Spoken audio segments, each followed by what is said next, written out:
Alright guys, the little attachment from my camera seems to have doesn't seem to want to cooperate today, so I don't have a working tripod, so I'm going to try to do this while I'm holding the camera, so please forgive the shakiness. So what I've been doing, I'm using pint jars, and I fill it up to an inch from the top. So I haven't put water in this yet. It's foggy just because they're still wet. So pretty much the bottom lip. And what we're going to do, I'll finish filling up these jars, and then we're going to put some salt in it. But just hold on a second. Oh, this would be so much easier if I had a tripod. So what I'm doing, I'm just going to scoop. I'll just do one jar with you because I'm kind of a slowpoke. But we'll fill this up. Yeah, whenever you buy frozen vegetables, and if you want to can them, make sure you rinse them off real good. Even if they say, you know, washed or organic or anything like that, you still don't know whoever touched these peas or whatever vegetable you're doing. Give them a good rinse. I bought these at a grocery store. They were on sale, and we eat vegetables with almost every meal. And I bought some. I'm going to be doing a corn video too, just not today. So stay tuned for that. But for now, we're doing peas. So let me finish filling up these jars, and I'll be back. Alright, so I just wanted to show you my little setup here. I have my bowl of hot water with my rims and my lids. I'm going to use half a teaspoon of kosher salt or pickling salt. You can use whatever salt you want as long as it's not iodized salt, like table salt that you use in regular meals. You can't use that. Well, if you do, anything that you can will turn brown, or the liquid in the jar is brown and stuff, and you don't want that. It looks nasty. This is hot water, just plain old hot water we're going to fill the jars with. I got my rope of, if I need more rings, which I don't think so. My pressure canner is over there. I put the specific amount of water that belongs in my pressure canner. I have a 22 quart Miro pressure canner. So you make sure that if you're canning with a pressure canner, read your manual, because every pressure canner is a little different, and you need to have the specific amount of water in your pressure canner for it to be successful and for it to be safe. So on to the next step. What we're going to do is we're going to put the salt in the jars. And again, guys, I don't have a tripod right now, so I'm going to do this one-handed. So a teaspoon. And I believe the salt's optional, but I put it in because it adds a nice flavor. If you guys, just hold on a minute. If you guys know you can tell the difference if you buy canned peas at the store and a bag of frozen peas at the store and you cook them. They both, they're both good, but they taste, you can tell the difference, right? If you can frozen peas, which are fresh peas that were frozen, and pressure can them, they turn out to be just like the peas that are in the can at the store. And I don't mind eating frozen peas, but my freezer space is limited.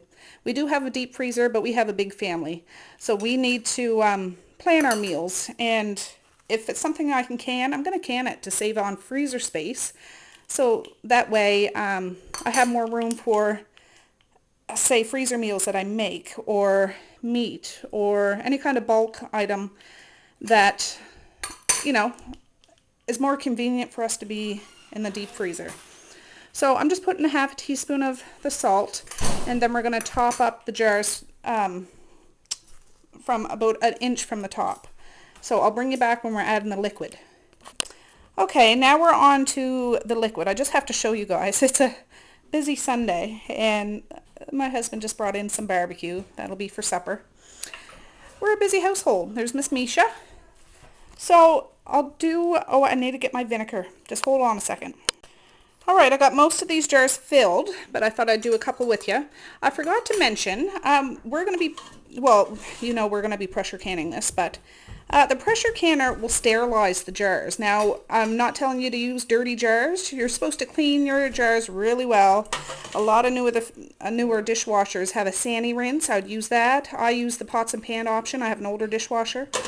Make sure they're clean, but you don't need to sanitize them with a pressure canner because it gets so stinking hot in there. I think 240 degrees. The pressure canner will do that for us. Just hold on a second, guys. Oh, we have people coming and going today. So we'll finish filling this one up.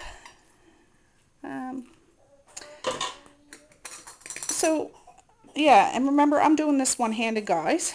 And you see I have a wooden spoon. You should always use something either wooden or plastic or rubber. Try not to use anything metallic, but we got to debubble these jars. Always, always, always debubble jars.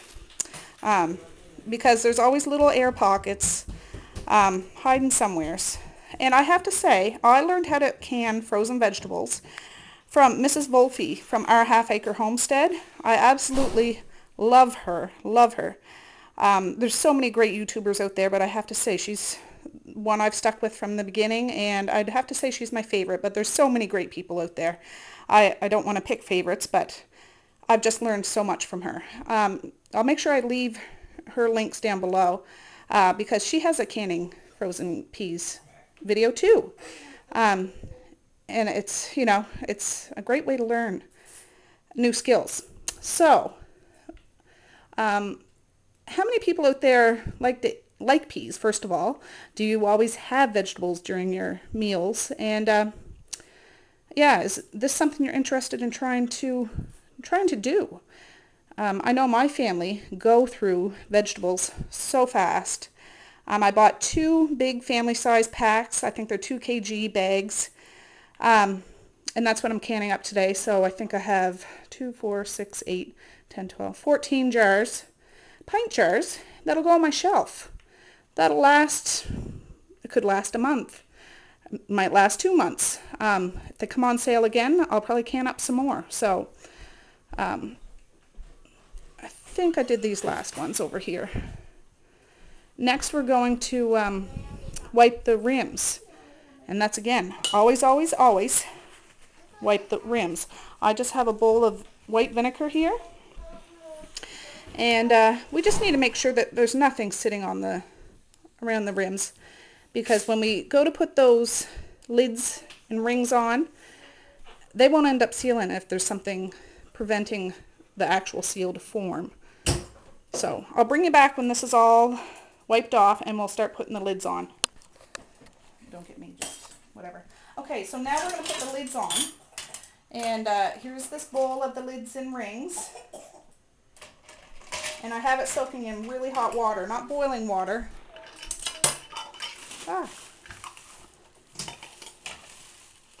And we're just going to put this ring on finger tight. We don't wrench it like an Amazon woman. We just do it nice and tight. And then we're going to put it in the pressure canner. So I'll bring you back when the pressure canner is all loaded. Alright guys, I got it all loaded into the pressure canner. So there's 14 jars that all fit into one canner, so that's good. I forgot to mention, I add a splash of white vinegar into this pot with the water. It just prevents the jars from getting cloudy. I mean, the cloudiness is on the outside of the jars and you can wipe it off, but it just saves an extra step. So there's not really a specific amount of vinegar, but I give a good, I don't know, 1/4 cup of white vinegar. Maybe not even that much, just a splash really. So I'm going to hand the camera over to my assistant, Miss Mally, and she's going to film me putting the lid on. Okay, so those new to pressure canning, this is the lid to my pressure canner, and this is the gasket. I take it out every time I use it and rinse it, wash it, and hang it to dry. So we got to make sure that we put it inside the lip of this canner. Can you see that? And I forgot to mention in one of my other videos, I think turkey bone broth, I use the pressure canner. You got to always make sure that this vent hole is clear. So a way of doing it, you can blow through it, and if the air goes through it, you know it's not caked up or anything. So yeah, that looks good to me. And now we're going to put the lid on. So this just slips on. I know this looks dirty, folks, but after canning and canning and canning, I need an SOS pad to get that off. It's that strong. So this twists on and locks, It's good and tight. I'm going to turn the heat on high, and we're going to wait until this comes up to a boil, and this comes to a steady stream of steam. So when that happens, I'll bring you back. Alright guys, the steam is starting to come out, so I'm going to put the timer. It's going to come in more full force after, a little bit, but I'm going to set the timer. It's hard to see. There you can see it. Coming out, it's not just wisping out, it's coming out with a bit of a force. So we're going to let this do this. It's called venting for 10 minutes. And after the 10-minute mark, that's when we put the little weight on, the jiggler. There. And just for a minute while I'm doing this, this is something else that you should check to make sure isn't blocked up. You can blow in the bottom of it. And just to make sure the little vent holes are clear, because you don't want it plugging up at all. So after this buzzer goes off, I'll bring you back to help me put this weight on. I just wanted to show you guys how fast it's coming out now. We still have just about 6 minutes left. But you see this little red, I call it the little poker or bobber or whatever you want to call it. In the beginning it was down. It just popped up. That means it's coming up to pressure, or I don't dare take this lid off now because it's all full of pressure. This is just steaming out all the rest of the air that isn't quite steam, I guess you could say. And when that buzzer goes off, then I'll be back. Okay, there's about 10 seconds left. And I'm using a 10-pound weight for where I live, the altitude above water. I use 10 pounds. Make sure you check in your area what weight you could use. Usually pressure canners come with 3 weights, a 5-pound, a 10-pound, and a 15-pound weight. So yeah, make sure you check. So let's put it on. I use the oven mitt just for safety reasons, because that steam will burn you like nobody's business. So let's put it on. And I'm going to still leave it on high now until it comes up to start jiggling. So I'll bring it back so you can see what that looks like, because it scared the ever-living daylights out of me the first time I ever used a pressure canner. I didn't know what that sound was, and I didn't know if I was doing it right. So I just want to make sure everybody sees this. Okay guys, it's just starting to jiggle, so I'll let it go for a second. So when it starts to do its fancy dance, I turn the burner, oh come on,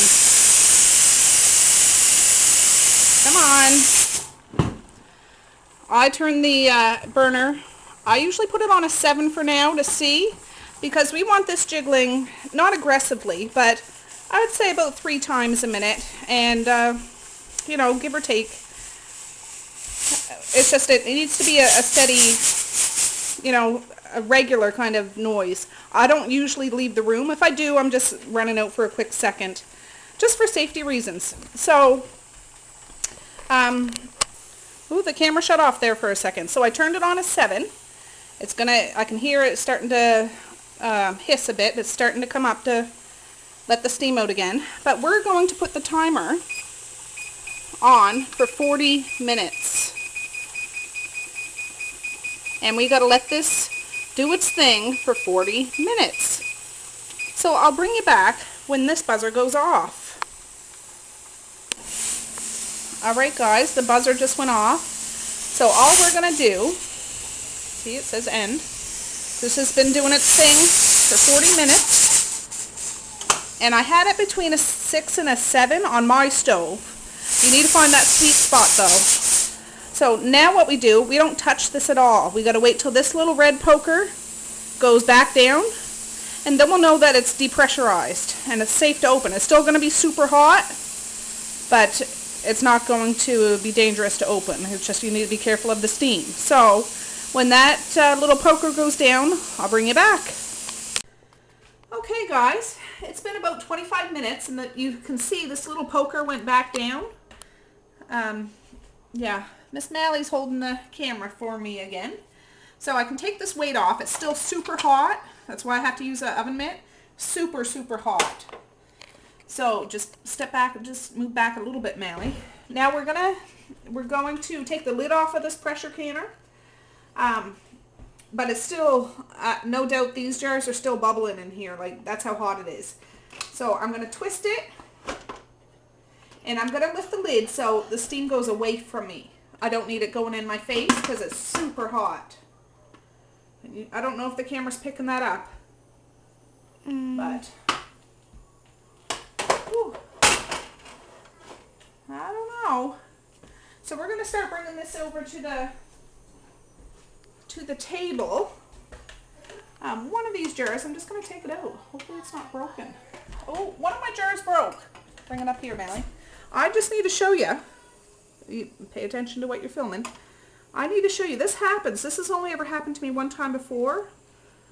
You can see there, the bottom popped right off. I don't know why. But this happens occasionally. So it's kind of good that it did so you can see. Those peas in there are still good. I'm probably not going to eat them because I'm scared of shards of glass. I'm not going to take that chance. But look at that, guys. That's still bubbling. That's boiling hot. So we're going to bring this over to the table, and when they're all out of the canner, I'll bring you back. So yeah, I can smell the peas. Like, you know when you open a can of peas, you can smell them? That's what it smells like in my kitchen right now. Mm-hmm. And it's funny, my daughter Mally, she loves peas. And she actually opened a jar of peas the other day for breakfast and ate the whole thing. Mm-hmm. Stop it, Mally. Do you hear that pinging? There's a lot going on. I'll insert a picture here of all the jars.